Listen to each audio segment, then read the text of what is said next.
I wanted to follow up with what I had promised to do, is to keep you up to date as best I can with the status of this investigation. First, I'd like to touch on this morning or this afternoon in regards to the increase in our reward.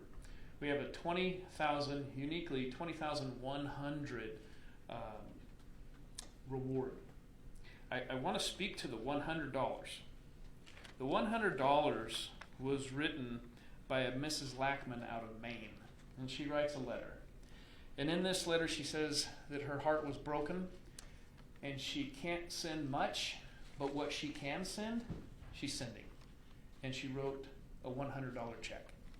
So we have a $20,100 reward. I'm thankful to ATF, who has given $10,000 for the reward. We have $5,000 from Crime Stoppers, and we also have an additional $5,000 from a man out of New York, private citizen. He does not want to be identified, and we will respect that. But he wanted to send $5,000 because of this case, broke his heart. We also have an additional $10,000 that is pending and will be coming in soon. We anticipate that we will be at $30,100 reward here very soon, if not by tomorrow or the end of the week. I did say during the original press conference that I would touch on the autopsies. I will touch on that today. All 6 victims died from gunshot wounds.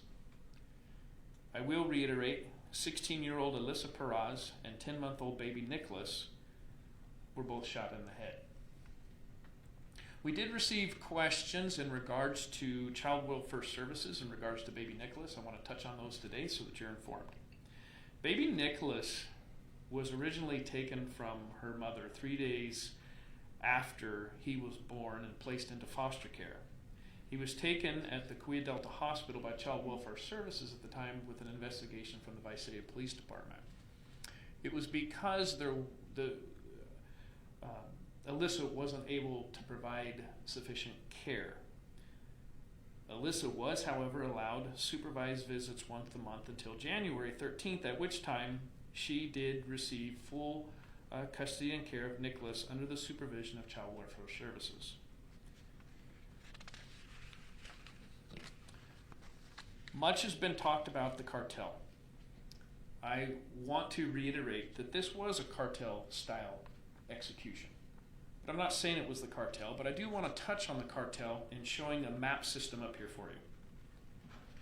We have 2 identified cartels operating up and down the state of California, one being the Jalisco New Generation Cartel, CJNG, and the Sinaloa Cartel, both actively involved in operating in the state of California. As you can see in the mapping system, it shows the corridors up and down the state of California outlined in red. The distribution roadways through California, US Route 99, runs from Jalisco, Mexico to Blaine, Washington. Interstate 5 runs from Mexico all the way to Canada. Interstate 80 runs from San Francisco, California to New York, and US Route 50 runs from West Sacramento all the way to Ocean City. There are dozens and dozens of private general aviation airports through the Central Valley that are very vulnerable to the exploitation of drug traffickers. So it's important that you see that we do have cartels operating. Many of these cartels who work very closely with gangs. Gangs mostly operate in California and uniquely in the central San Joaquin Valley, closely associated with Mexican cartels. However, the investigators strongly believe that the shooters in this case are gang related from the Central Valley.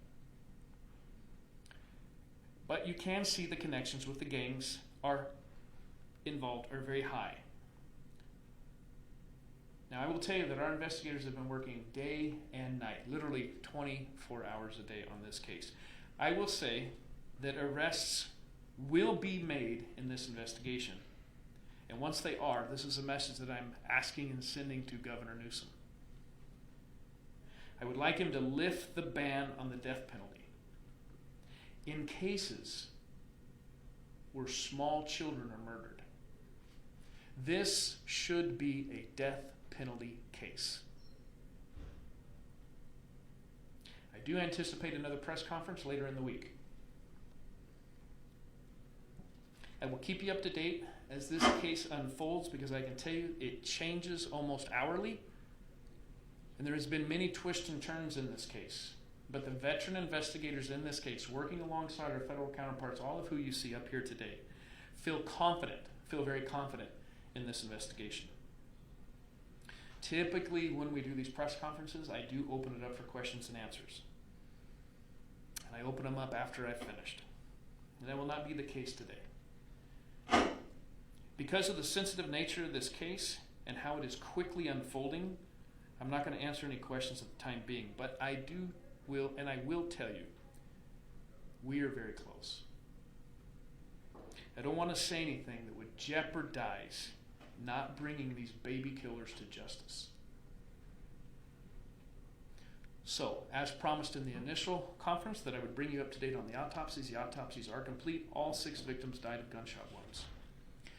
I am providing maps and heat maps of the cartel operations up and down the state of California in association with our gangs. There are hotspot maps to my left, your right, that show the association of gangs in and about the Central Valley of California and up and down the state of California, and the numbers of gangs that we have in connection. Our investigators do believe that there is a strong connection to gang affiliations associated with this crime. And so with that, I will conclude and hopefully see you in a few days with another press conference.